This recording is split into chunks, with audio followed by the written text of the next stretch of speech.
একজন আধুনিক কবি রবীন্দ্রনাথের ফটোর সামনে দাঁড়িয়ে কবিতা বলতেন। সেই সময় কবিতা বলতে বলতে এক সময় রবীন্দ্রনাথ ফটো থেকে বেরিয়ে আসবে। এটা যেহেতু দুজনের মেকআপ টেকআপ হলে ভালো হতো, কারণ পাইনি, তাই আমি একাই যেটা পারফর্ম করছি, জানি না কতটা বোঝাতে পারবো, যাই হোক চেষ্টা করবো। নমস্কার, আমি কবি শ্রী পুরন্দর ভাট। আমার পরবর্তী নিবেদন গ্যালারি আসলে খেলারই অঙ্গ।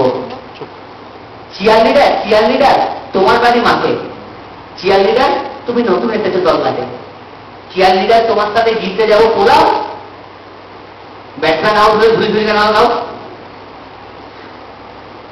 তুমি তখন নীল সালোয়ার, তুমি তখন বালিশ, ও রজনী গন্ধারে তোর গন্ধ সুতা ঢালিস। নিয়ে বল, ওরা তো আমার কবিতা নাই। ঠান্ডা তো বছরে ঠান্ডা কেন হতে যাবো, আমি রবি ওঝা, আমাকে নিয়ে ঠাট্টা, আমি তো বিশ্বভারতের গানটা। তাছাড়া বলুন আপনি ভারতের পর থেকে বাইরে এই তোর কবিতার লাস্ট লাইনটা আমার কবিতা থেকে কপি রাইট সে তো রাখে দোকানের চুল, মানে আগে ছিল এখন উঠে গেছে। তাহলে তুই আমার কবিতা কি ইয়ার্কি মারবি? স্যার এখন সব কিছু রিমেক হচ্ছে, ডন, স্যারিডন, সোলে, এমনকি 76-এর মন্বন্তরেরও। 76-এর মন্বন্তরের কোথায়? কেন? আমরা বলে। তাহলে কবিতা সম্পর্কে এই কিছু করতে গেলে, কবিতা রিমেক করতে গেলে এই সম্বন্ধে কিছু আইডিয়া দরকার, কিছু ভান্ডা দরকার। তোর তো আছে? আছে। তাহলে বলতো কবিতা কাকে বলে? বলছি শুনুন, এই ধরুন মামার সঙ্গে জামা, বিদ্যালয়ের সঙ্গে ডাল ভাত মিশিয়ে মনে ভাবতে প্রকাশ করা, তাই হলো কবিতা। মামার সঙ্গে জামা, এটা তো বুঝলাম কি মিল। বিদ্যালয়ের সঙ্গে ডাল ভাত, এটা কি মিল? মিল। এ আবার কোথা থেকে এসছে তা জানি না। আমেরিকা হয়তো, আমেরিকা না, আমেরিকা হতে পারে না। আমেরিকার সঙ্গে আমাদের কালচারের বিস্তার ফারাক। তাছাড়া কেমন? আমেরিকায় আর ভারতে বলি, ভারতে রাস্তায় হিচি করা যায়, কিছু করা যায় না।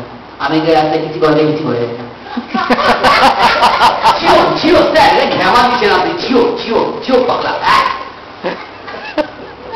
আমি তো এইরকমই দিই, তাই তো আমি বাংলা, হিন্দি, ইংলিশ, এমনকি বাংলা ভাষাতেও গান রচনা করেছি।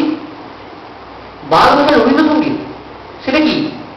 কেন সখী ভালোবাসা কারে কয়? আচ্ছা, এটা কি? কিন্তু আপনার গানে মাঝে মাঝে টেকনিক্যাল ফল্ট দেখা যায়। আমার গানে টেকনিক্যাল ফল্ট মানব আছে। হ্যাঁ স্যার, এই তো ভেঙে মোর ঘরের চাবি নিয়ে যাবি কে আমাকে, এখানে কি ভুল আছে? স্যার চাবি না তালা হতে হবে না?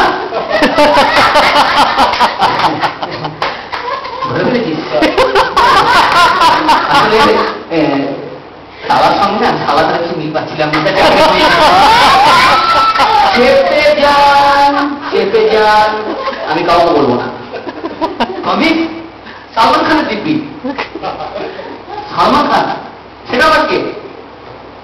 সালমান খানকে চিনি না? আরে সালমান খান সেই জঙ্গলে গেল পিকনিক করতে, দিশে হরিণের সামনে দাঁড়িয়ে আপনার লেখা ওই গানটা গাইল। ও বুঝেছি, তোরা যে যা বলিস ভাই, আমার সোনা হরিণ চাই। মোটেই না। দাঁড়িয়ে আছো তুমি আমার গানের পারে।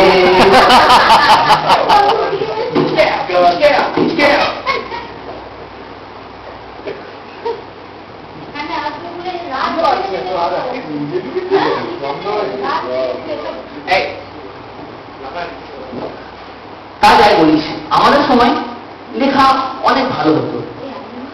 আমাদের ছোট নদী চলে আঁকে বাঁকে, বরিশাল বৈশাখ মাসে সেটা প্রমোটারে থাকে।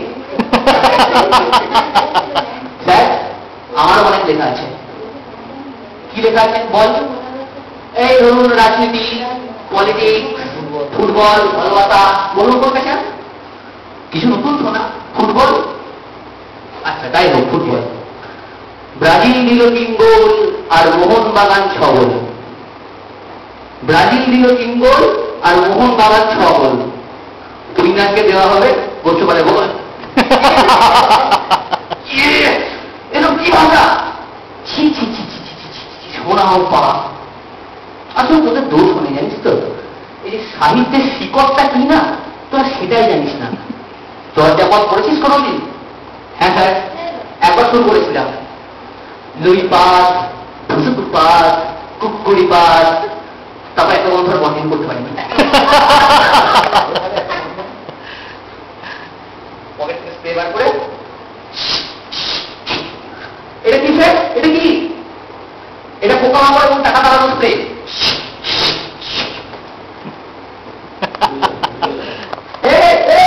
বলো তো আমার স্প্রে। এখানে তো আর কপিরাইট নেই স্যার।